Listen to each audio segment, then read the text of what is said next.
أيها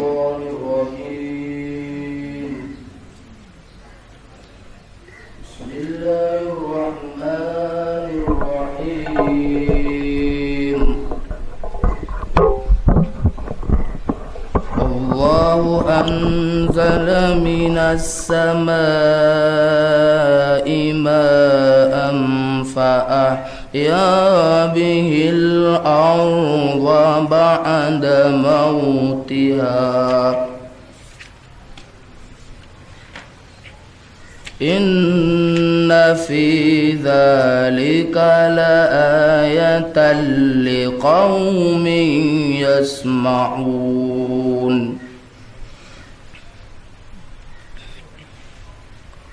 وإن لكم في الأنعام لعبرة نسقيكم مما في بطونه من بين فرث ودم لبنا خالصا سائغا للشاربين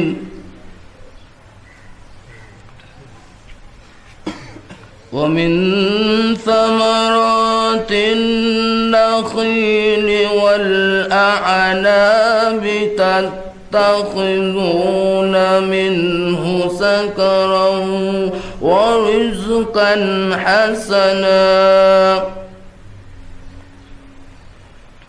إن في ذلك لآية لقوم يعقلون. وأوحى ربك إلى النخل أن اتخذي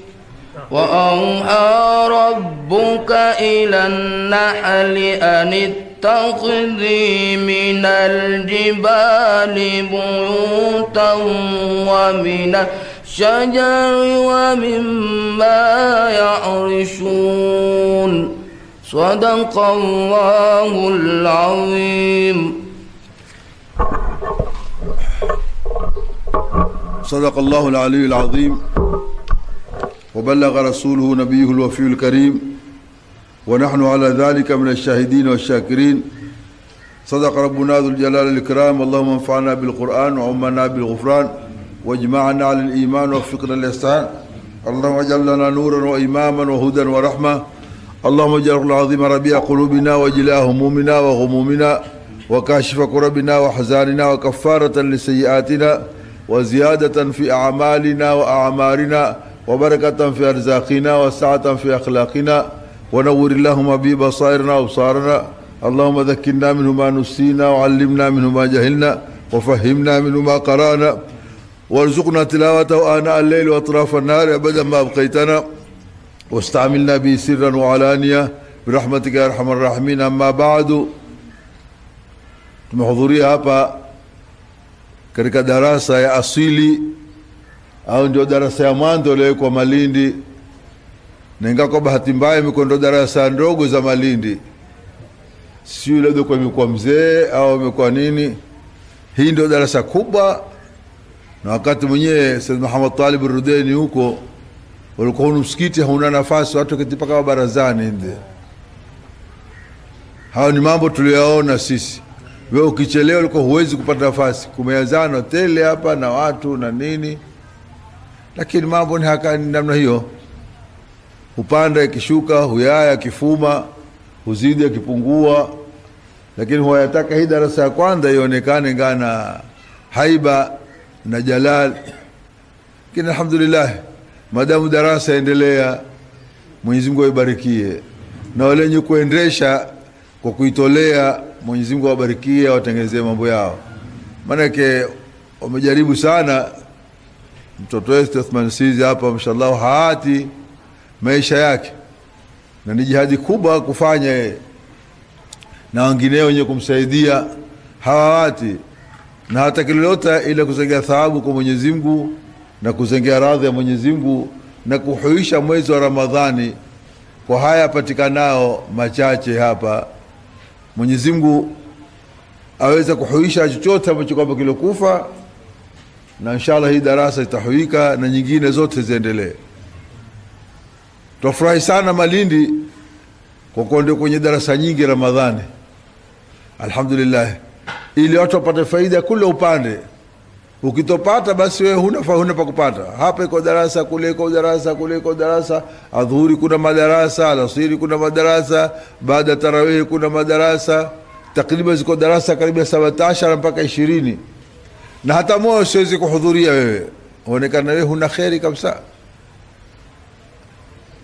Ngao hudhurie moja 2 3 upate faida huku, upate faida huku, upate maoni, ili kimalizika Ramadhani umeanza wewe ule mkoba wako umeingia zitu zingi sana ambazo zitakunufaisha.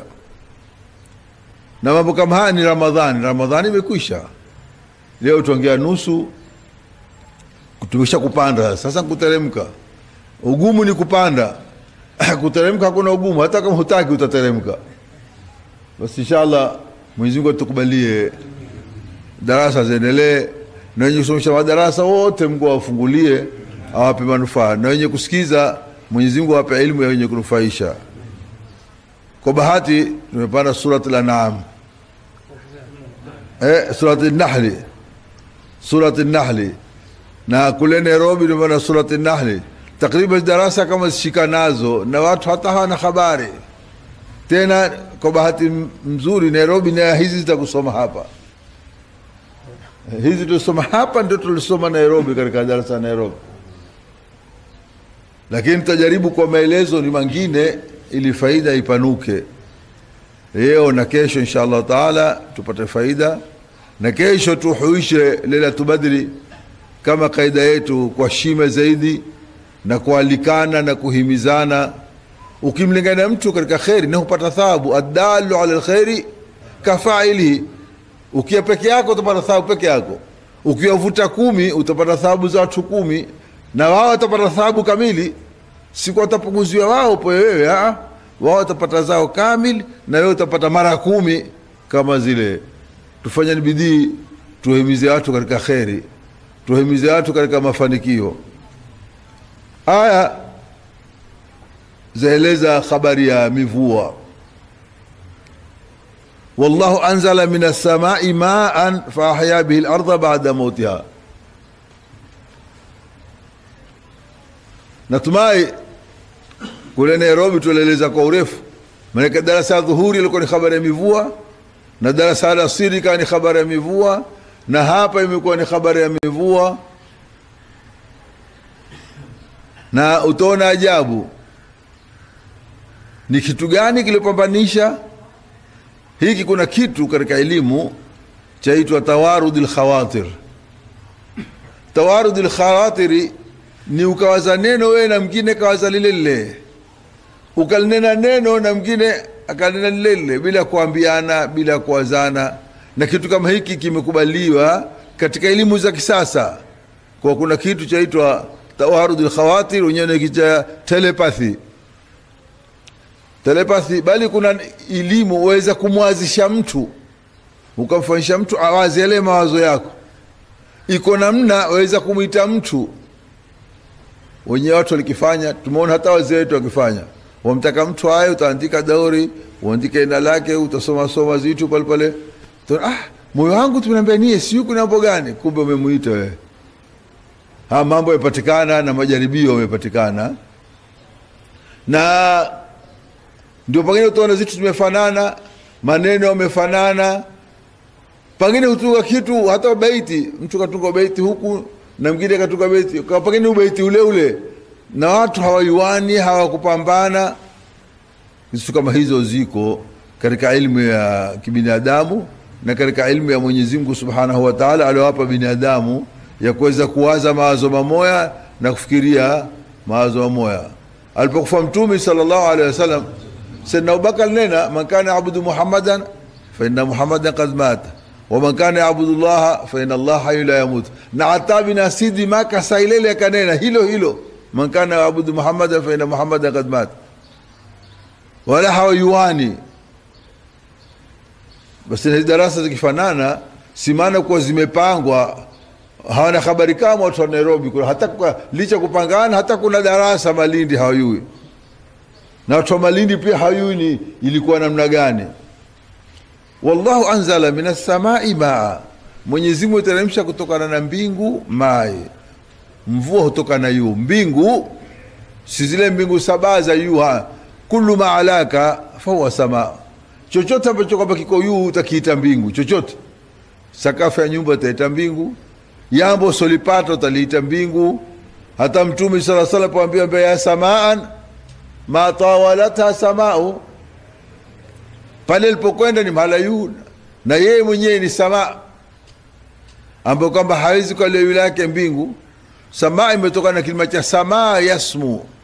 Samaa yasmu ni kama ala ya'lu, tangu mwanzo mpaka mwisho. Samaa yasmu sumuwan samaan, na ala ya'lu uluwan alaan, na maana mamoya na tasrifi zao moya.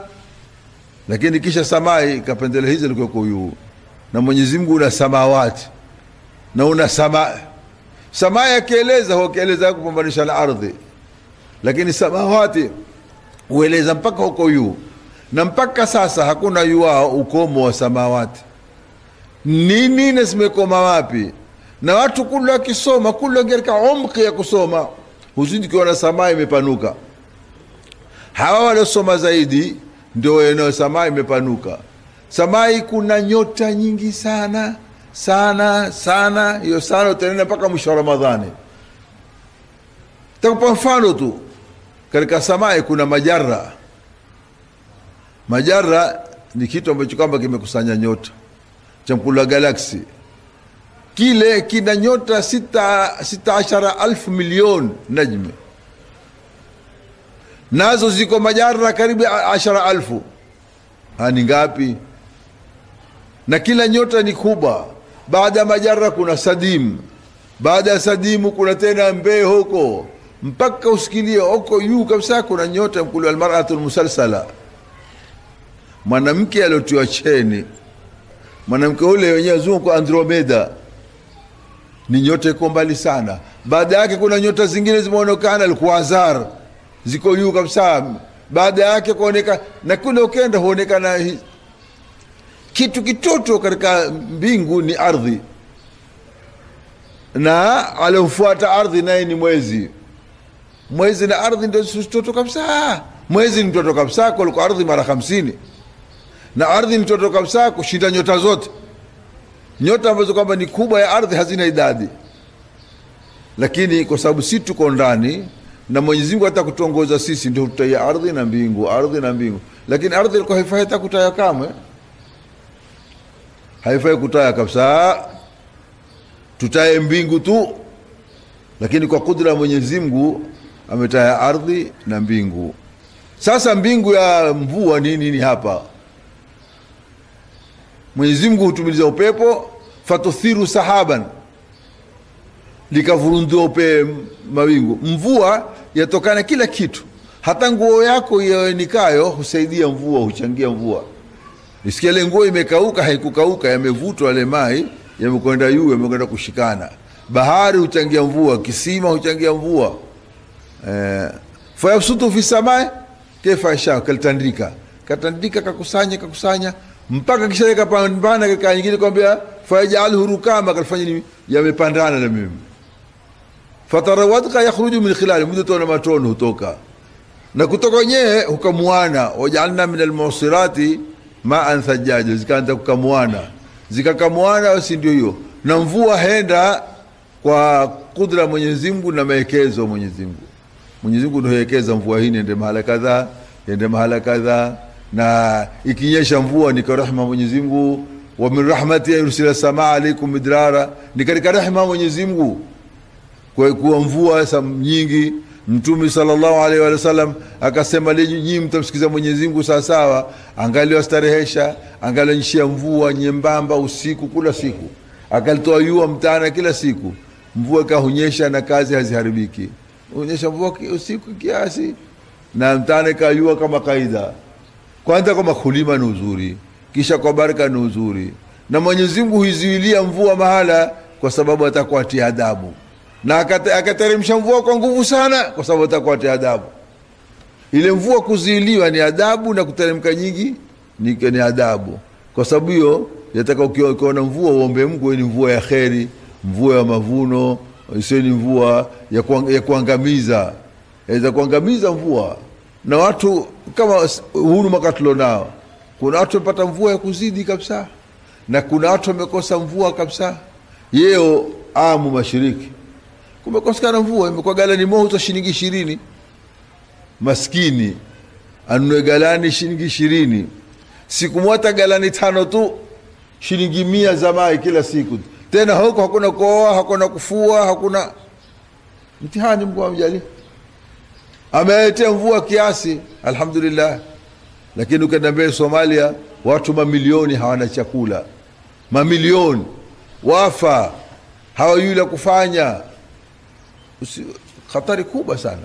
Ushuka balaa kama hizi tangu zamani huko nyuma, lakini kifarijicho ni kumwomba Mwenyezi Mungu na kurudi kwa Mwenyezi Mungu na kurejezeana dhulma na kutubia na kufunga siku 3. Leo kijiji wakafunga siku 3, na kila mwaka mrushia dhulma mwendani wake, wakasikizana, wakaswali salatu istisqa, lazima mvua itanyesha.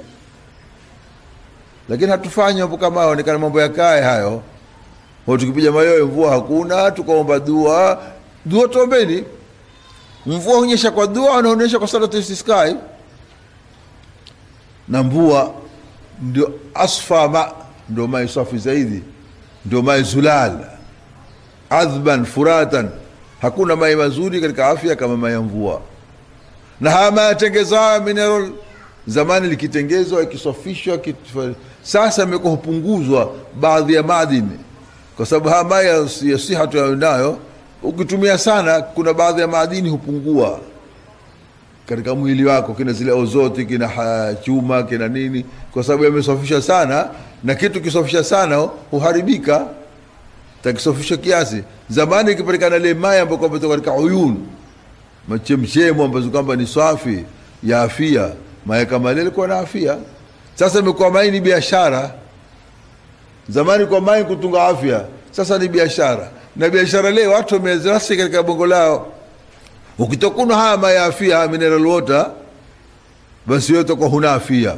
Mpaka mtu tumeona ndani ya Maka henda kuna mai haya, wakata Zamzam. Zamzam huna kidogo tabaruku tu, lakini Zamzam imesifiwa na Mwenyezi Mungu, Zamzam imesifiwa na Mtume, Zamzam ni mujarrab kwa kila ndoe, kwa kila maradhi. Hatutaki kuna Zamzam nini, sababu hutunga afya yako. Kuna ugonjwa lingia tangu kuingia wazungu wa microbe na germs, hunu ugonjwa hasa. Kijana alikwenda kusoma kwa maskuli, akirudi babake amefurahi na mamake, wakati chakula keti, mwanangu ndio tule pamoja. Kama siwezi kula pamoja na nyinyi, chakula chenu kina germs. Mwanangu tumekuyea sisi, kama siwezi kula mpaka chakula changu kisodara kwa mkono. Na katika uzuka tu kisasa, chakula kimekula mtu kina germs hudhuru, lakini yeye hula kwa kijiko cha hoteli. Wakiwa kijiko cha hoteli, kijiko kile kimeliwa na watu 1000, wengine wenye TB, wengine wenye AIDS, wamelia kijiko kile kile. Na urudi ile kile kile, umekimbia nini? Umefanya nini? Hata kula kwa mkono, kwa mambo ya kizamani. Mkono wenyewe una dawa ya kusaga chakula ili chakula kile kiwe laini. Na dalili, chakula ukishika kwa mkono hakibaki, kitaharibika. Chakula ukitoshika kwa mkono chaweza kuishi. Sasa ile kushika kwa mkono kibadilika, ni maana kimekusaidia upate afya. Mkono wenyewe una dawa. Hapa kuna kisa maarufu kijulikanacho cha Sayyidi al-Imam Ahmad bin Hasan al-Attas alipokwenda kutembelea Azhar al-Sharif. Azhar al-Sharif ilitingishika, watu Azhar wakashughulika naye, wakafanya chakula, wakahudhuria ulama al-Azhar, wakatoa chakula kaitwa zijiko. Watu wa Misri hiyo kwa uzungu hatuwawezi kabisa. Utamwona shekhu mashaikh sufia, mkubwa wa mashaikh sufia, tini yake kuna tarika 66, amevaa full suit na kitu wazi, na tini yake kuna tarika 66, Yeye ndiye mkubwa katika tasawufu ya Misri nzima. Piga fulsuti yake, metiana kala yake hapa na kitawasi. Basi wakala kwanza kula kwa jiko. Sayyidi Ahmad bin Hasan al-Attas akala kwa mkono. Jamaa akamwambia, habib, mbona leo kwa mkono? Akamwambia, nyinyi hamsomeshi alfia hapa? Somesha. Inani alfia na chakula? Akamwambia, alfia na ikhtiyarin la yaji'u al-munfasil idha ta'atta an yaji'a al-muttasil. Katika kauli alitawa wanazuoni, huwezi kuita kitu munfasil, dhamiri munfasil, ikiwa utaweza kuita dhamiri muttasil. Na mkono wangu ufanya kazi, kwani kule kwa kijiko? Wote kana kulluna ala madhhabi al-Imam Ahmad, wakamfuata yeye wakala. Kwa sababu hiyo al-Imam Ahmad bin Hasan al-Tasi ni qarin wa al-Imam Ali al-Habshi kwa yote, kwa umri tofauti nyaka chache baina wao, kwa kuishi ule mekufa 30 ule 40, kwa kazi, kwa kupendana. Hata Ali al-Habshi kana mimi nikisoma na kiswali kwa imamu yote mpaka some sura al-Fatiha, lazima nisome sura al-Fatiha. Lakini nikiswali nyuma ya Sayyid Ahmad Hasan al-Attas sisomi sura al-Fatiha, sababu Fatiha yake ni bora kuliko Fatiha yangu. Sayyid Ahmad bin Hasan al-Attas alizaa ni kipofu, makfufu al-basar, haoni kabisa. Lakini akumbuka mpaka siku ya kuzawa, kamwambia mamake, siku ya kuzawa kwa lankasinia, kwa siku ya kuzawa aliingia fulani, kwamba humweleza, akumbuka siku ya kuzawa. Ibada yake alikimswalia Mtume zaidi ya mara 12,000 kwa siku, na akisoma Qur'ani khitma mzima. Na yeye amefanya kazi kubwa ya Huraidha. Kisoma kitabu chake kile Tanwir al-Aghlasi, utaona namna gani mabwana wakubwa. Wale watu wakubwa ni wakubwa kweli bwana. Na alikuwa ni mtu mtawadhi. Alikwenda kusalisha kule Misri, akasoma kullu dhalika kana sayyi'atan inda rabbika makruha. Kisha karejea, kana kullu dhalika kana sayyihu inda rabbika makruha. Wanazuri kampona msoma mara mbili, kabla mimi ile ya kwanza sikuikusudia, na yua ni kiraa kadhaa na kiraa kadhaa, nilikuwa nikitaka hii ya pili kwa sababu sina haja ya kudanganya, nikakwambia ni kiraa, sikukusudia kama. Lakini na yua ni kiraa fulani na kiraa fulani, na zote qiraatani sab'iyatani.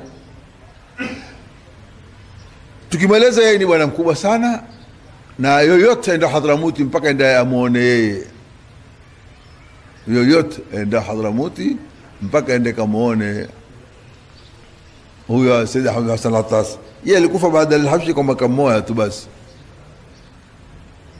Masala ya mvua ni mai huvurunduliwa, fatuthiru sahaban, huvurundua mawingu. Ile mawingu ni mtanganyiko wa dharati ambazo kwamba ziko ndani ardhi, huambatana. Zikiambatana na kuna vumbi lembamba likaambata na mai yakashikana likaumana. Katika kuumana kwake ndio ndani yake atoka mapepe, ndani yake atoka maradhi, ndani yake atoka magurumo. Yote ile ni mkutuano, kukutuana baina mamingo na radhi likishikana zile zuma, kwa sababu ya baridi ya yu ambayo kwamba baridi yake ni nyingi kuliko joto, ndio tena likaanguka pande la chuma likapija mahala popote. Lakini radhi halimpija mtaye Mwenyezi Mungu, kwa sababu kiliona radhi wewe ukimtaa Mwenyezi Mungu halikudhuru. Allahumma la taqtulna bighadabika wala tuhlikna bi'adhabika wa'afina qabla dhalika. Basi Mwenyezi Mungu kuhifadhi. Na radhi uteremka mahala popote. Kuna zitu maalumu huvuta radhi. Kwanza kitu kia pekee mahala kwenye kawanda, radhi hushuka pale. Mtu akivaa nguo nyekundu radhi huvutika, huyo likampija. Na ukisimama utapijwa na radhi. Ukisikia maradhi wewe keti au lala.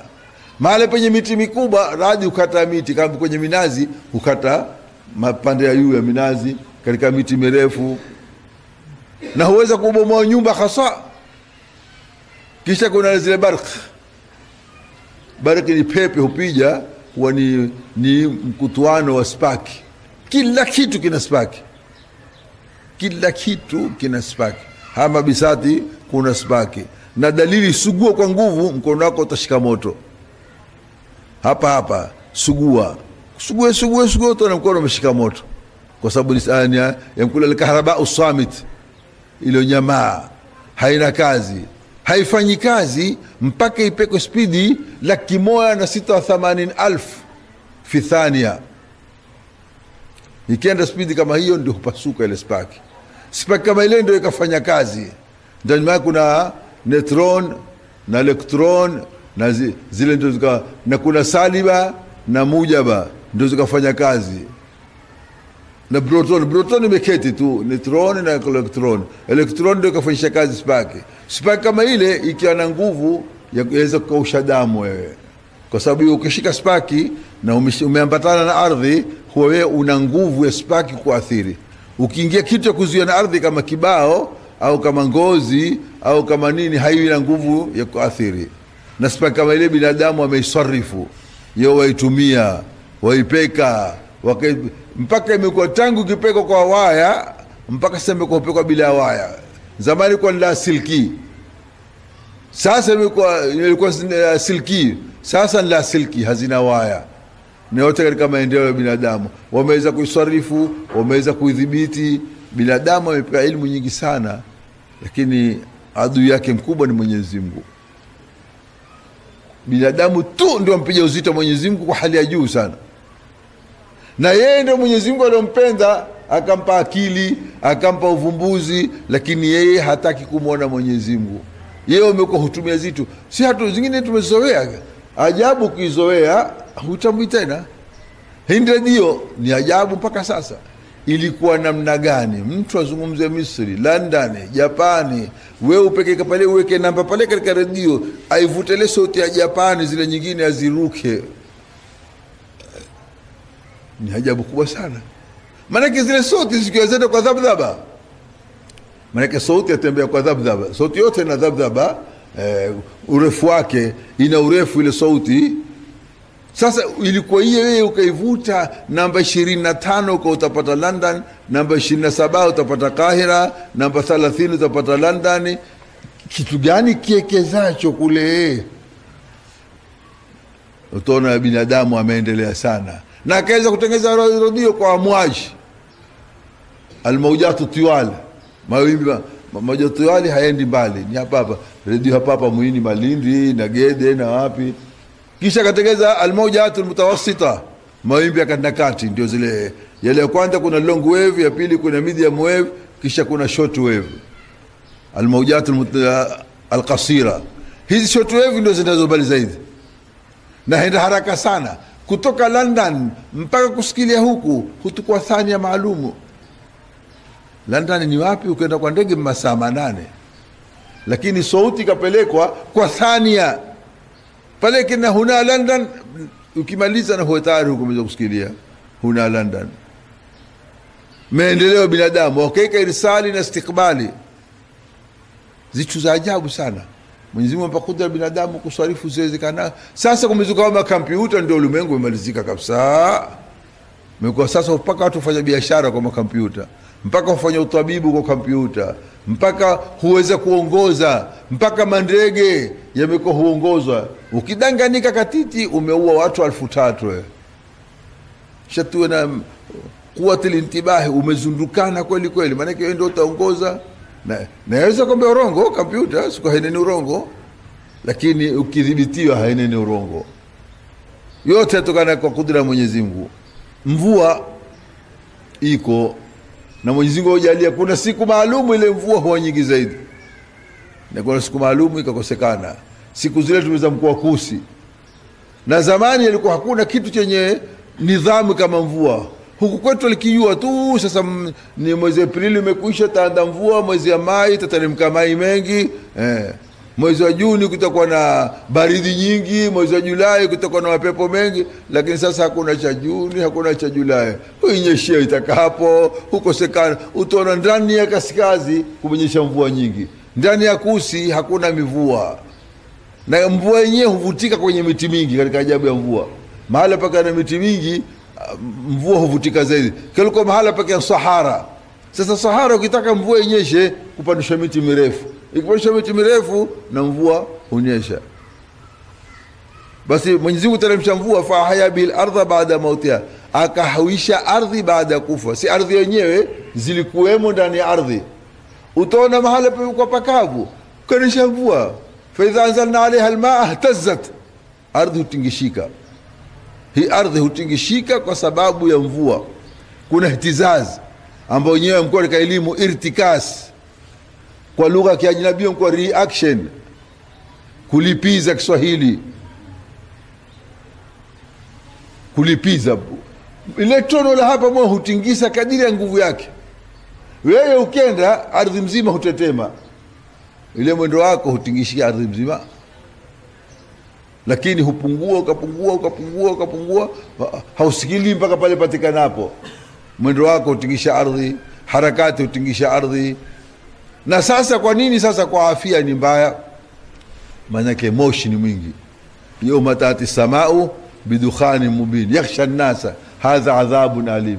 Hii ilipatikana mtumi, na sasa kumezidi. Hawa mafactory makubwa masani ya manini yamekuwa mengi sana. Sasa utaona afya hakuna, hizo baridi kali zaidi hakuna, joto kali zaidi hakuna. Watu wa zamani hawa, kwa sababu gani? Ile talawuthul jawi. Kuna kitu katika elimu kula talawu, kuchefuka. Yanga limechefuka kwa sababu watu waishio katika badia mbali kabisa na tamaduni wana afya zaidi kuliko ishio katika hadhara. Hao ishio ndani ya Mimi, Malindi, Geide, wapi hawana afya kuliko ile ishio huko kina Dagamra na kina wapi huko ndani, wale wana afya zaidi. Na alai chakula cha kitabia una afya zaidi kuliko kuna ikhtilatat. Wewe kwa utakula hoteli zetu za kitabia hafifu hizi taziji, kitu cha kiasi tu ambapo kama haikutangamanishwa na madawa mengi, wewe afya yako ni nzuri kuliko wale zitu. Hupiko hapa shele harufu sikia bomane ile harufu mena. Chakula kile kina madhara kweli kuliko kile chakula ambapo ni hafifu. Samaki ukamtia chunguni tu, ukampiga mteo tu, samaki ule una afya zaidi kuliko ile kupakwa na kupakuliwa. Lakini binadamu hawaelewi. Mwenyezi Mungu amepanga mambo kwa nidhamu, na kila chakula ukipunguza afya yako ni nzuri zaidi, na kila ukila zaidi ni mgonjwa. Ndio Mtume sallallahu alaihi wasallam alipoitwa tabibu alimrejeza, alipokea hadia zote kia kazi, kampokea dhahabu, kapokea, kaambia hunani kama tabibu, kama tunaja tabibu. Inna nahnu qaumun la nakulu hata najua wa idha akalna la nashba. Sisi bwana hatuli mpaka tuwe na njaa, na tukila hatushibi sana. Tena ule kwa mardadi, ule kwa zanda zitatu, chakula kitonge, unatusaghira lukma, ufanye tonge dogo, ulitafune sana. Lakini utakubali wewe jamaa upija matonge, wewe utunge adabu kama hizo. Ule kijana alikila husukuma tonge, babaka mwanangu usile kwa zanda zitano, usile kwa dola zitano. Kwa baba sina cha sita. Yeye ambaye usile kwa dola zitano, wewe baba sina cha sita, mfanye hiye sasa. Manaka ameelewa namna gani? Manaka zitano ni kidogo, ongeze cha sita. Ni kama traffic alipomsimamisha mtu mwenye gari, wewe gari yako ina speed. Kwa nini? Iko mpaka 110. Kaambia bado basi. Hapo imeandikwa 160. Mmekwenda 110 bado 50 siafika mimi. Hapo imeandikwa 160 bwana. Mimi nimekwenda 110 tu. Kosa langu liko wapi? Kula kwa dola tatu, kula kwa dola ziwili kibri. Alama kibri, kula kwa dola ziwili mtakabbir. Na usishibe sana, na ugawanye. Mama la ibn adama wa anshara min batni. Binadamu hakuweza chombo kama tumbo lake kiovu zaidi. Bihasbi mrin luqaimat, taka luqaimat zijitonge zidogo, yukimna sulba kwa ajili uweze kuishi tu. Fa la mahala kia atakupakia basi mezana ni hini. Fa thuluthu li taami, ati thuluthu chakula, wa thuluthu li sharabi, na thuluthu ya kinywa, wa thuluthu li nafasi, ati na pumzi. Ule mwali aliko kahupija kweli bwana, kula kuna thuluthi ya pumzi. Kama pumzi zitatoka wenyewe, zikibanika wenyewe zitatoka, hizi sitozipata tena. Mbona hunimai? Kama mai yako msikitini bure nitakunwa. Hapa sitopata, hata niaze hapa nitaanza chakula tu, mai msikitini nitapata. Pumzi zikiwa na dhiki wenyewe zitatoka. Kumbe iangamiza. Fa inada akthara ma tarahu yakunu min asharabi min at-ta'ami au sharabi. Maradhi yote unao sababu yake ni kula na kunwa. na kula leo sana akili yake ni hafifu. Albitnatu tudhhibu alfitna, kuyaza tumbo hupunguza akili.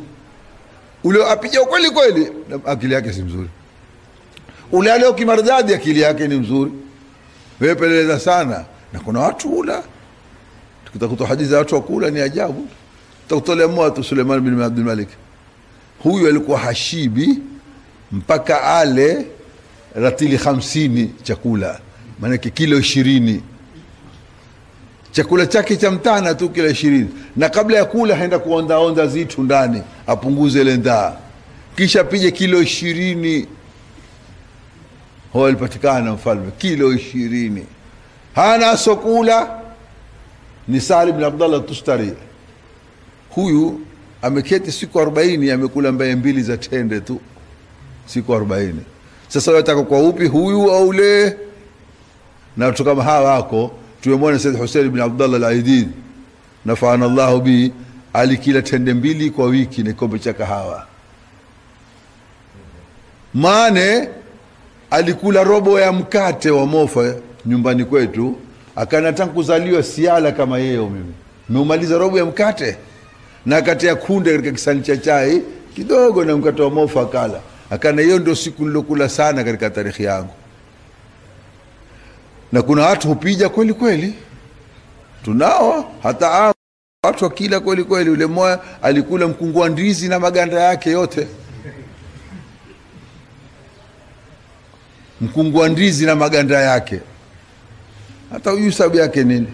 Basi mivua ndio yusababisha yote. Inna fi dhalika al-ayatan liqawmi yasmaun, katika hapo pana muujiza kwa watu wenye kusikia. Wa inna lakum, hakika ndenu nyinyi, fil an'ami, katika nyama hoa. Nyama hoa ni kinyume cha nyama wa mwitu. Nyama hoa ni hawa tuweza kuwatumia na wao hawakasiriki. Hawa wazuka, hawa kina ngamia, kina ng'ombe, kina mbuzi, kina kondoo, wapija tukatinda tukawala. Maskini hata hawafanyi thora. Uteka ng'ombe kizini 200 utemwa mmoja ukimtinda. Hawa siku ya pili kwa wamefanya mitingi yao kia na situ tumtia dawa. Maskini waradhi tinda pale pale mtinde mmoja, hanga hawa kimbii wakaondoka. Ndio nyama hawa. Ngamia, ng'ombe, mbuzi, kondoo, 8 azwaji, min adh-dhani 2 wa min al-ma'z 2, kisha wa min al-baqari 2 wa min al-baqari 2, wote mbea 2, mwanamke mwanamume, mwanamke mwanamume. Hawa nyama maskini hawana habari kamwe. Tuwatumia maslaha yake, tuwatumia katika starehe zetu, na Mungu ametuhalilishia tuwatumie. Lakini akivurunduka kama ngamia zikimpanda hashikiki na mpaka ataua. Na ndio kula nadda al-bahir. Na ngamia ndio hassas katika nyama hawa wote. Na ngamia una ghera sana. Kule Amu kwa kuna ngamia mwanamke na hakuna ngamia mwanamume wa kumgilia yule mwanamke, lakini yule ngamia mwanamke una kijana chake kiume. Jamaa wakamfunga mato huyu ngamia kiume amgilie yule mamake. Basi alikasirika ngamia, akahupiga tume, husukuma mpaka jamaa akamsafirisha ngamia, wakampeka mahala miezi 3 ili asahau. Walipomrejeza, alipokuya alimfuata ule aliyomfumba mato, akaenda kamkanyaga mpaka kamua. Ndio ngamia mkula haqud, hasira zake hamalizi. Ngamia kiwa na hasira usimkurubie tena maisha yako, hamalizi hasira, atafanya jambo tu siku zote. Basi anaami wote la ibra pana mazingatiwa. Nuskikum, tuonyesha nyinyi, mimma fi butuni, ziliko ndani ya tumbo zao. Butuni hii hurejea kama kwani sio mimma fi butuni mimba yale ya ndani hutoka nini? Mimbaini farthi baina choo wadamin, na damu ndio hutoka labanan khalisan, maziwa safi. Maziwa ni najisi mbili, choo na damu, zikikamuana ndio hutoka maziwa tahara sana. Hakuna chakula bora kama maziwa, hakuna chakula cha afya kama maziwa. Hata Mtume sallallahu alaihi wasallam alikuwa harejezi maziwa, ukimpa maziwa takuna tu na maziwa akasifia, na mtume chakula chote kama Mwenyezi Mungu wazidna min tuzidi, lakini katika maziwa kina wabarik lifi, nibarikia, alikuwa maziwa, na kula maziwa ikaribia kukama yana afya zaidi, hasa ile amanto kukama hamkula laba yale yana afya zaidi. Kisha maziwa yana afya, na maziwa ile maziwa kitolewa samli, yakiwa na samli hamkula kirori, yakiwa na samli hamkula gururu. Gururu huregeza mwili, huregeza hata uume pia ukitumia sana. Na ukitaka kutumia gururu basi angaa asali katiti, ndio kidogo yatasukuma spidi kidogo. Lakini kirori kina afya na ziko mbali mbali. Si tumekuwa maziwa lala tu, yamelala hayamki tena maskini mpaka leo. Maziwa lala, maziwa hatuko kata maziwa lala, tunaenda mala maziwa la basi tumekuwa hatujui maana yake. Lakini kuna gorori, kuna kirori, kuna zubda ni maziwa safi, kuna jubni mkate ambao hutengenezwa kwa maziwa ambao wenyewe wazungu kwa cheese, ile pia nayo ina afya. Kuna maziwa ni kitu chenye afya sana na hutengenezwa vitu zingi sana. Basi kutoka na baina ya choo na damu, farthin wa damin.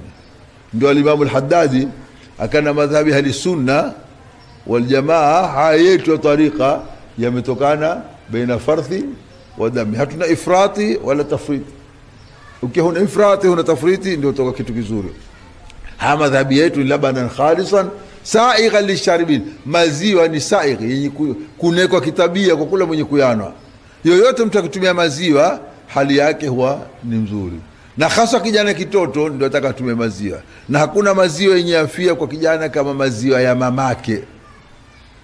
Usimzuilie kijana kusonda kwa mamake, na kule kiendelea zaidi bora zaidi. Walwalidatu yurdhina auladahunna haulaini kamilaini liman arada yutima radha. Takanyaka miwili apate maziwa ya mamake, akikosa apate msondeshaji mzuri, na maziwa huathiri katika kusondesha. Ndio Makureshi wakiona jana zao wataharibika na ile bia ya Maka, walikuwa nani murdhiat, na ile murdhiat walikuwa Makureshi hutoa pesa nyingi kwa kusondeshewa, walikia kuzengea. Sayyidatu Halima akaya, lakini kwa bahati yeye ni maskini sana. Kuna mtu ukimuuliza hali yake aonekana huyu kimpa kijana changu tuende kumweka nanda, wakahataki kumpa. Na mtumi ni yatima, hana baba. Kila mtu akenda hataki, mbe huyu ni yatima, mwenye kunipa nani? Mtaka mtu mwenye kunipa bwana babake. Sasa kama mtumi hatakikani kwa sababu ni yatima, Sayyidatu Halima hatakikani kwa sababu ni maskini. Wakakoa wote wakakula mmoja ngoja apatikane. Sayyidatu Halima kana, sasa mimi nimekosa, si afadhali kamtukue ule yatima na mnaote kama kurudi sina chochote?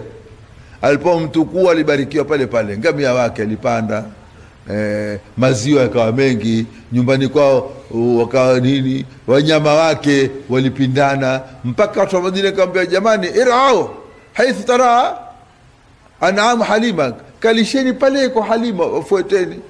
Maziwa hutoka mengi mengi sana, na mtume kazi yake kutoa maziwa. Alipokuwa alipita kwa Ummu Mabad kigonda, akharat shatun ajfa akharaha dhufu anil marai shaia, hawezi kwenda, hawezi hata kuinuka. Kigombe kibuzi kimetupa kipembeni pale, hata hakitoi pumzi. Mtume kama hakuna chochote hapa, ule kamba mbuzi hawako mkana malishoni, kiko kile kibuzi pale kipembeni. Atadhanina alia na halaba utanruhusu nyukame? Akaba mata bidhu biqatra, hatoki hata trono licha kukama. Kama ni paruhusa tu, kama nimekupa, kama letea bakuli kama kalianza tele bakuli. Kwanza kibuzi huyaza bakuli, hata liwande namna gani mbuzi huyaza bakuli. Kama wakati mtume na yeye akaanza bakuli la pili, kama hii ni yako wewe na mumeo. Ule mwanamke himuujiza, siona mbuzi gani hata likabuzila nani litoa mabakuli mawili. Akamweka kama mpita mtu kadhaa akamsifu, na hakuna mtu aliyomsifu mtume sallallahu alaihi wasallam kimaumbile kama Ummu Mabad. Ukitaka kumuona mtume kimaumbile, kasome dhahir wadhaa sisi nini, kamsifu azajil hajibaini, sifa zake mzuri sana, utapata sifa za Ummu Mabad. Ummu Mabad akamsifu ule baada Abu Ma'bad kama hata sahibu Quraysh, huyu ndio mtu wa Quraysh wa mzenge yao, wallahi nikimpata nitamfuata. Akampata paka naye akaamini, akamuamini. Kisa cha Abu Ma'bad chaulikana maarufu, lakini ajabu ni kutoa mabakuli mawili, kibuzi kilokondra hakiwezi kuinuka. Basi maziwa ni dawa. Tumaliza na hii ya pili, wa min thamarati nakhil, katika matunda ya mitende. Matunda ya mitende. Kwa hiyo matunda ya mitende ni tende za wenyewe. Hakuna chakula chenye afya kama tende. Hakuna chakula ambacho kwamba chafuata mizaji kama tende. Wengine na kwa nini si kufungwa madhini kwa tende? Wengine kwamba basi chakula cha Kiarabu na mtumi Mwarabu, si mambo ya Uarabu bwana. Chakula chochote uketi na ndaa sana ukila waweza kudhurika. Lakini tende hufuata tabia. Ndio lazima ule tende. Ukikosa tende utumie kitu cha tamu. Ukikosa kitu cha tamu utumie mawe. Na ni makosa makubwa kwa utafungwa madhini ndio kane soda. Soda zina gesi. Zaweza kwenda kuharibu moyo, waweza kushikwa na maradhi ya moyo pale pale, khafaqani alqalbi, waweza kupindwa na shingo, waweza kunini. Kula tende. Tende chakula kizuri sana. Baitul la tamra fihi jiaun ahlu, nyumba sio na tende watu wanandaa. Mtume alikuwa hataki kusikana na tende, na mtume ameishi miezi miwili hali la yuishuna illa al-aswadani. Sasa tunaishi na tutumie tuziwili zeusi tu, almau wa tamru, mai na tende. Wameishi mtume nyumbani miezi miwili, hakuwashi moto nyumbani, mai tende, mai tende, mai tende, na wakaendelea kwa afya. Na tende ziko kabila nyingi sana. Ukenda Madina utakwenda kukuta tende huuzwa riali 3, kilo mzima riali 3, nyingine 5, nyingine 200, mpaka riali 500. Tende kilo moja riali 500, na tende riali 3. Kuna makabila ndani ya Madina tu, kuna kabila 400 za tende, na kila tende na khasaisi yake. Bora ya tende katika za Madina kwa dawa ni ajwa. Ndio mtume sema man tasabbaha bi 7 ajawatin fi al-Madina lam yadhurruhu sumun. Ukitumia tende 7 Madina haikudhuru sumu wala sihir wala uganga. Leo umerogwa, leo umetoa sumu, kutumia ajwa ukala itatoka wenyewe. Ni dawa maradhi mengi sana. Dawa kansa, hata maji ya Zamzam ni dawa. Ule mmoja alikuwa na maradhi ya sasa ukimwi. Alipona ukimwi umebabaisha. Alikuwa na keti Maka mwezi mzima, hali chochote na maji ya Zamzam. Tupige maji ya Zamzam kikojoa, maana yake hakuna kojo zao kama maji ya Zamzam. Tahadhari kwa katikati ya msikiti kwa maji ya Zamzam. Hupati choo, itakuvua ndiani tu. Ukitaka maji ya Zamzam kwa karibu ya msikiti nazo, alhamdulillah, zo ziko zingi sana. Sasa ziko zingi sana. Wewe kutoka Mina mpaka Arafati kule ukienda hatua 10 utakuwa na choo. Na kila choo kimepangana watu ngoja choo. Hatutakwenda upate choo faragha, huwezi kupata. Basi maji ya Zamzam hukojoza sana na ni afia, taamu tumin wa shifaa suqmin. Basi ule bwana akapiga maji ya Zamzam, baada ya mwezi mko akaenda kupima pia huna chochote mzimawe. Ule mwali kivuta sigara zikamkera kweli. Alikuwa akapiga maji ya Zamzam muda mrefu, muda uko sigara hata kuiona. Na hakuna kitu cha hatari kama sigara. Sigara ziko zile kila nikotini na kila tar na nini, zile huwa zile. Lakini binadamu basi henda kaitia moshi mwenyewe, kaidhuru mwenyewe. Na katika ajabu ya sigara, hakuna aandao kuvuta sigara. Yoyote avuta sigara kwanza hupewa na rafiki yake. Kidogo jaribu, mkuku mmoja tu, wote. Kisha atakuwa ataka yeye, kisha ataanza kununua mwenyewe. Na kula kiregeza taengeza, mwizo tuwe pakiti 2 kwa siku. Huitia moshi pakiti 2 kwa hata hujali. Ndio tena hapo shikwa na maradhi, ushikwa makensa, ushikwa matibi, ushikwa sijui maradhi gani, Basi nakhili mtende, chakula kizuri ni tende. Yataka utaue tende. Na tende zikaruta ndio usaidia hata kwa mwanamke kwa uzazi. Wahuzi ileki biyadi nakhla tasaqat alayki rutaban jania, itapumuruka au tusaqit alayki kwa kiraa chetu. Tasaqat alayki, zitakuhuminika rutaban jania, zile rutab za kutoka mtendeni ndio tamu zaidi. Rutaban jania, zile za kutoka mtendeni zina afia. Hata zile balah pia, lakini zile hukausha damu. Kama damu yako dhaifu mpaka utumie na kitu kidogo. Kuna balah, kuna busri, kuna rutabi, kuna na tamri. Tamri mpaka zifanye mualaja. Wala anabi, kuna anabi. Anabi zabibu mbiti. Zabibu mbiti ndio zenye afya zaidi. Zabibu ni zabibu kavu. Sio Swahili mezukua zote zabibu tu. Zabibu mbiti mkula anabi. Na ni zakula zuri sana hizi. Tatakhidhuna minhu, mwafanya katika miti miwili hiyo sakaran, ulevi. Wengine hufanya ulevi. Hizi tu zuri sana hutengenezea ulevi. Na hapa katika ajabu tafsiri yetu ya Kiswahili sakara kana hutengenezea sukari. Hii tafsiri yetu ya Kiswahili tutegemea. Hatuyaona mashine ya sukari ya zabibu sisi kabisa. Sukari tumeona mashine ya miwa. Ndio pale ukabele tafsiri na makosa mengi sana. Mimi nalifuata makosa nikapata makosa 1400. Tafsiri moja ina makosa 1400. Kitu fanyie sasa. Mangine hutekesha, mangine hayaingia akilini, mangine kinyume cha Qur'ani. Fab'atha Allahu ghuraban, kwa bahati nzuri akatokea kurabu. Ba'atha Allahu ghurab, fa'il na maf'ul kutoka bahati nzuri. Kisha Yasin al-Qur'an al-Hakim, Yasin iliyotengenezwa na Qur'an. Qur'ani imetengenezwa. Imam Ahmad hakukubali Qur'ani imezuka tu. Je, kutengenezwa? Na huku mwanzo ameandika al-Qur'an al-Hakim, Qur'an takatifu. Al-Hakim takatifu. Ule gombo lake al-Qur'an al-Hakim, Qur'ani takatifu. Basi mambo yamekuwa na mtu akipata faragha haya. Ile muhsin ufasiri kimaana zaidi. Tafsiri hasa haipatikana. Kuna tafsiri kufasiri ile hadafu si maana. Ile imetumia sana maana. Na maana kidogo hayambo. Maana maana upate ile maana hayambo. Lakini tafsiri hazipatikana. Mbona mto yenu? Sababu mbona mto yenu? Sababu watu hucha kutoa tafsiri si mchezo. Yatakuwa na istidadi kamili ya kutoa tafsiri. Si kwa mbona, si masala ya mbona wala ya mboni haya. Ni masala mtu hucha kutoa tafsiri mpaka awe na makini, awe na zitabu za maraje, apeleleze ile ibara, lugha, hapo impendelea nini. Ni kazi kubwa, yawezekana kutoa tafsiri.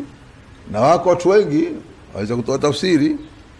Hata si tutamani kutoa tafsiri, lakini wakati gani? Hatutulima lanti tuligatumini Ramadhani. Ni sharti uwate kazi yao mwezi miwili uketi tu na uwate makero miezi miwili. Hilo kwa tamakero tata hiye. Asubuhi mashallah utasikia makero zaidi ya 10 wewe. Hapo uketi utunga tafsiri hapo kama ni sahihi ikubaliwao. Basi hapo kwa sakara utatengeza sukari. Hii sakara ni ulevi bwana. Jamaa hutengezea ulevi. Wa rizqan hasanan, riziki ndio mzuri na ndani yake ni riziki. Zabibu tende ni riziki hasan. Hutengeza damu, hutengeza akili, hutengeza afya, hutia uume kwa mtu aliyokosa uume, hufanya kila kitu. Inna fi dhalika, katika hilo la aya tapana muujiza liqaumi yaqiluna, kwa watu wenye kutia akilini. Si watu wenye akili, yaqilu ni fil mudhari, wenye kutia akili haya mambo. Na Qur'ani kwamba kwa fil mudhari mara nyingi sana ni qaumi yasmauna liqaumi yaqiluna, sababu uendelee na utagundua mengi sana. Hapa inshallah taala tutakoma, na kesho inshallah taala tutaendelea. Na sikukoma kwa sababu tuwakaribishe na wengine. Tuna ndugu yetu Said Khitami, una yake mazuri sana na tumshukuru yeye, hunena maneno ya kitabia.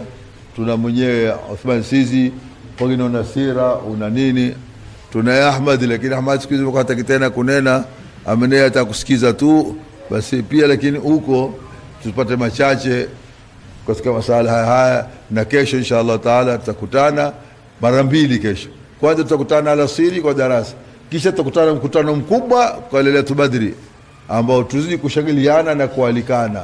Maana ni kitu cha tarikhi kile, hasa kwetu Malindi hapa, kwa kitu kama kile tukishangilie tupate faida. na kila siku tubadilisha wengine kuzungumza ili kuonekana haya mambo si lazima fulani, ni lazima ile jambo liweko. Bismillahir Rahmanir Rahim. Alhamdulillahi Rabbil Alamin wa la aqibatu lil muttaqin wa la udwana illa 'alal zalimin. Wassalatu wassalamu ala sayyidil mursalin sayyidina Muhammadin sallallahu alayhi wa ala alihi wa ashabihi ajma'in, amma ba'd. Tumshukuru Mwenyezi Mungu Subhanahu wa Ta'ala kwa fadhila zake na rehema zake, leo akakubali tena kutupa uhai, akatupa na afya na khatwa, tukaweza kusikilia mahala patukufu kama hapa. Tuseme alhamdulillah ala hadhi neema, na ambao kubahatika ni wagonjwa, inshallah Mwenyezi Mungu awapoze magonjwa yao, na ambao shatangulia barzakh, Mwenyezi Mungu ajalie makaburi yao yawe ni rawdatan min riyadil janna. Na sisi siku ya kuondoka ulimwenguni tuondoke kwa la ilaha illa Allah Muhammadur Rasulullah. Tukiendelea na tarikhi yetu, leo tutamweleza as-sahabiyul jalil Usama bin Zaid. Usama bin Zaid mwaka wa 7 wa kabla hijra, Mtume sallallahu alayhi wa alihi wasallam baada ya Zaid bin Haritha kumwata Zainab binti Jahsh, akawa sasa hana mke. Mtume sallallahu alayhi wa alihi wasallam ikabidi mwenyewe kwa kumpenda kijana kama huyu ambaye alimwata babake na ami yake, akawa ni mwenye kumtaua mtume wetu Muhammad sallallahu alayhi wasallam, mpaka ikafika hadi mtume akasema, huyu ni kijana changu, nitamrithi na atanirithi, na akawa huitwa Zaid bin Muhammad. Kisha Mola subhanahu wa ta'ala akakataza akasema, ud'uuhum liabaihim huwa aqsatu inda Allah. Sasa mtume kwa kumpenda sahaba kama huyu akawa ni mwenye kumwozesha mamake, yani albarakatul habashia Ummu Ayman. Huyu ilikuwa ni mjakazi wa babake mtume Muhammad sallallahu alaihi wasallam. Mtume alipoondoka akatukuliwa na mamake mtume, alafu mamake mtume alipoondoka duniani, sasa akawa ni huyu ni wa mtume Muhammad sallallahu alaihi wasallam, na alimlea mtume pamoja na mamake mtume yuko hai. Na wakati mamake mtume alipoondoka ulimwenguni, barakatul habashia Ummu Ayman akamlea mtume sallallahu alaihi wasallam kwa uzuri mno, kwa uzuri sana, mpaka mtume akimuona huyo akawa mtume hunena, ummi ba'da ummi wa baqiyatu ahli baiti. Huyu ni mamangu huyo Ummu Ayman baada ya mamangu, na ndio bakia katika ahli baiti. Mwaka huo wa 7 wa kabla hijra akawa ni mwenye kuzaliwa Usama bin Zaid. Mtume sallallahu alaihi wasallam akapata furaha kubwa kumsikia Zaid bin Haritha amemzaa kijana ambaye anaitwa Usama. Na je, ilikuwa hali yake namna gani? Kijana kama huyu alikuwa ni mweusi na ilikuwa ni aqtasul anf, pua yake yani pua ya ngamia. Lakini Mola subhanahu wa ta'ala haangali pua wala haangali rangi wala kabila. Qala Allahu ta'ala, ya ayuha nnasu inna khalaqnakum min dhakarin wa untha waja'alnakum shu'uban wa qabaila lita'arafu inna akramakum 'inda Allahi atqakum. Mtume akimpenda sana Usama bin Zaid. Tarikhi yatuambia mara nyingine humtukua akamweka katika ziweo zake, kiweo kimoja humweka Hasan na kiweo cha pili humweka Usama bin Zaid, kisha huinua mikono, ya Rabbi, mimi nawapenda vijana hawa wawili, na wewe ya Rabbi wapende. Mtume akimpenda sana, mpaka kuna siku moja Hakim bin Hizam, ilikuwa huyu si Muislamu, ilikuwa na nguo yake mzuri amenunua pande za Yaman, akamletea Mtume sallallahu alaihi wasallam ni hadia. Mtume hakuitukua, na tumeambiwa kana sallallahu alaihi wasallam yakubali hadia, lakini hapa alikataa kwa sababu ilikuwa huyu bwana si Muislamu. Akamwambia niuzia. Hakim bin Hizam akamuzia Mtume sallallahu alaihi wasallam ile nguo ambayo mzuri kabisa ya Kiyaman. Basi Mtume sallallahu alaihi wasallam aliswalia nayo juma moja, kisha akaitukua nguo kama ile akampatia Usama bin Zaid. Basi Usama akawa anaitukua nguo ya Mtume na akawa anajifakharisha nayo sana kwa nguo tukufu kama hiyo ambayo amepewa Mtume wetu Muhammad sallallahu alaihi wasallam. Mtume akampatia yeye. Katika vita vya Uhud, Mtume alipofunga jeshi lake, Usama alikuwa ni mdogo sana, takriban miaka 15, Mtume akawa ni mwenye kumrudisha, maana alikuwa ni mdogo. Usama akawa ni mwenye kulia kwamba hakupata nafasi ya kuwa yuko katika jihadi kuitetea la ilaha illa Allah Muhammadur Rasulullah. Katika vita vya Khandaq, Mtume sallallahu alaihi wasallam alipomwona Usama inua miguu, Mtume akawa ni mwenye kumtukua, na alikuwa ni kijana ambaye kwamba yeye ni shujaa daraja ya mwisho. Wa yauma Hunain, na katika vita vya Hunain, wakati masahaba walipokuwa ni wengi sana, ule wingi wao katiti ukawaghuri, Mwenyezi Mungu Subhanahu wa Ta'ala akawaonda masahaba wengi, wakawa ni wenye kupigwa, walikimbia wengi sana. Usama bin Zaid alikuwa yakukimbia, akawa ni mwenye kuitetea la ilaha illa Allah Muhammadur Rasulullah. Usama bin Zaid katika vita vya Muta, wakati Mtume sallallahu alayhi wasallam alipomamrisha Jaafar bin Abi Talib na Abdullah bin Rawah na Zaid bin Haritha, Usama pia alikuweko. Kukapigano hapo, wakapigwa Warum. Amuona hivi babake yuaga dunia Usama, akamwona hivi Jaafar bin Abi Talib anaondoka, akamwona Abdullah bin Rawah, yeye akawa msimamo wake ni pale pale, akawa anatamba katika zita, hata hajali, la yubali, maadamu la ilaha illa Allah Muhammadur Rasulullah itakuwa ni juu. Na vile kupendwa sana na Mtume, siku moja kulikuwa kuna mwanamke Makhzumia alijepa. Sasa katika kujepa ikabidi akatwe mkono.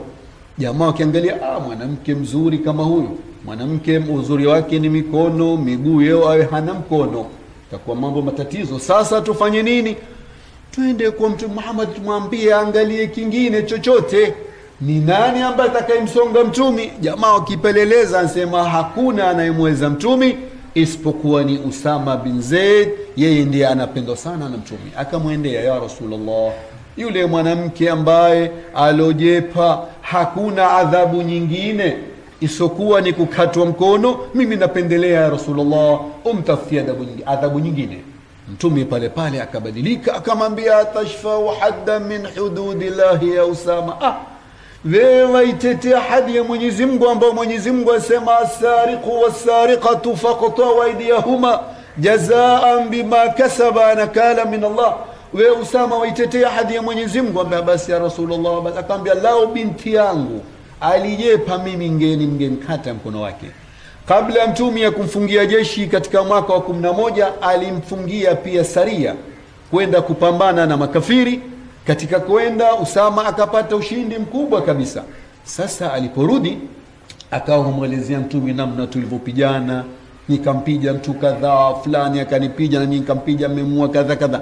Lakini ya Rasulullah, kuna moya mimi nilitukua fumo langu, nikitaka kumpiga nalo fumo akasema la ilaha illa Allah. Lakini Rasulullah amenena kwa ajili ya kuogopa fumo, limkatla mbali kitwa nikamua. Mtume akaruka, madha taqulu ya Usama, utasema nini siku ambayo itakapokuja la ilaha illa Allah? Mimi nitafanya nini ya kwa la ilaha illa Allah? Aqtaltahu baada an qala la ilaha illa Allah ya Usama, umemuua baada ya sema la ilaha illa Allah. Akamwambia, ya Rasulullah, amemkata mkono fulani, akamuua fulani. Mtume akamrudishia, aqtaltahu baada an qala la ilaha illa Allah. Usama sema Mtume akanikariria mpaka nikatamani kheri kama alikuwa mimi sijasilimu wakati ule. Yeo huyu ni mtu ambaye amesema la ilaha illa Allah na haijulikani pengine ni kwa ajili ya hofu ya lile panga. Mtume akamwambia, ashaqaqta qalbahu, kwani ulifungua moyo wake ukayua ni kwa ajili ya kugopa panga? Sasa angalia huyu leo, waislamu wangapi ambao wanapigwa Misri baada ya kuluna la ilaha illa Allah? Wampija mtu ambaye asema la ilaha illa Allah. Waislamu wangapi ambao leo wapigwa Yaman kwa kusema la ilaha, wasema la ilaha illa Allah? Ukenda Libya hapo wauliwa baada anqalu la ilaha illa Allah.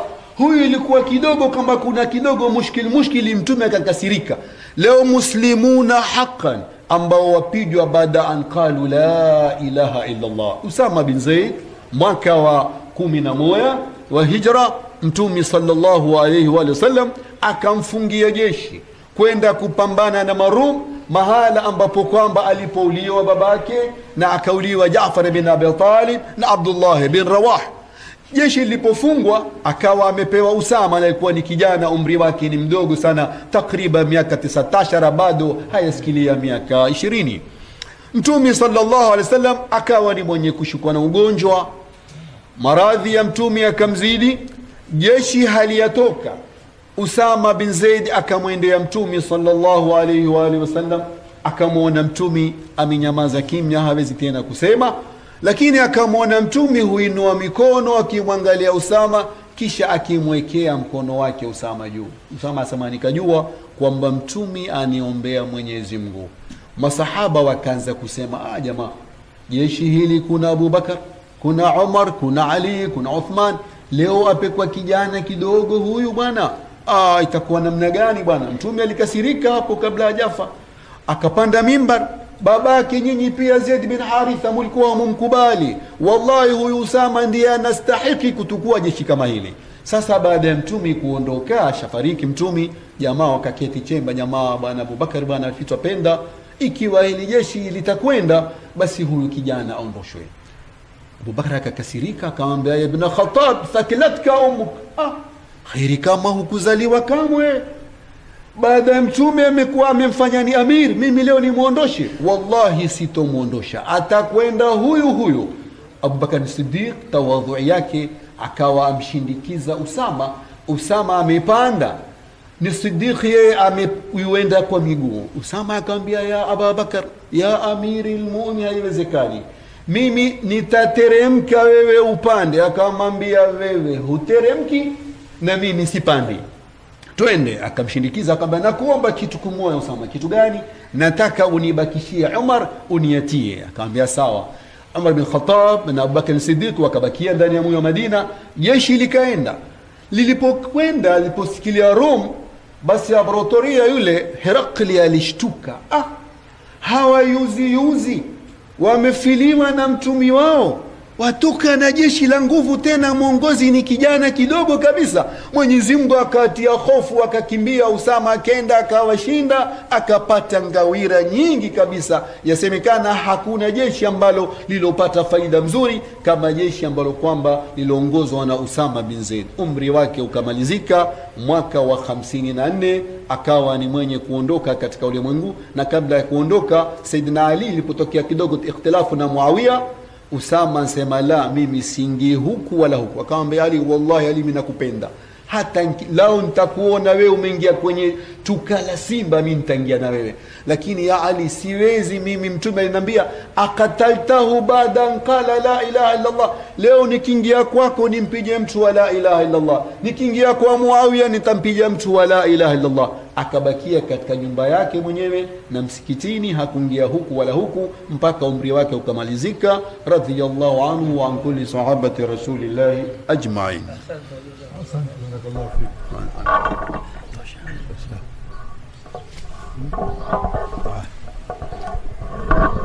Yo kutunga sana, kutunga wakati na mwenye Saidi na hutosha, tutakarusikia na yeye, lakini kesho haitotosha. Kesho na pia tukwate kwake na tupate maneno mbalimbali kwa watu mbalimbali, tupate faida hapo. Mwenyezi Mungu awarahamu muasisina wa darasa kama hili, ambao tuwayuao kina Said Muhammad Talib Rudeni, Sharif Ali bin Ahmadi, na wazee wetu likianza msikiti, na wakaribu ndugu yetu Sharif Hussein Abdurrahman Albid na wengineo. Mwenyezi Mungu awarahamu, Mwenyezi Mungu awape afya walikuwa wagonjwa. Sisi Mungu atupa afya, tushukuru. Na wengine ndugu yetu Salim Junedi amekwenda India, kirudi, Mungu awape afya. Na wagonjwa ambao kwamba wako majumbani, Mungu awape afya. Na watembeao na maradhi, Mungu awape afya.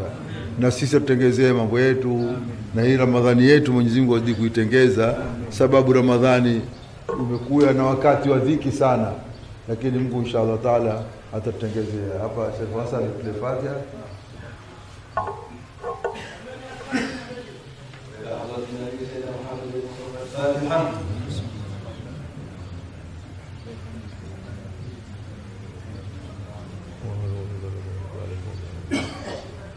لا إله إلا الله العظيم الحليم، لا إله إلا الله رب العرش العظيم، لا إله إلا الله رب السماوات ورب الأرض ورب العرش الكريم، لا إله إلا الله العظيم الحليم، لا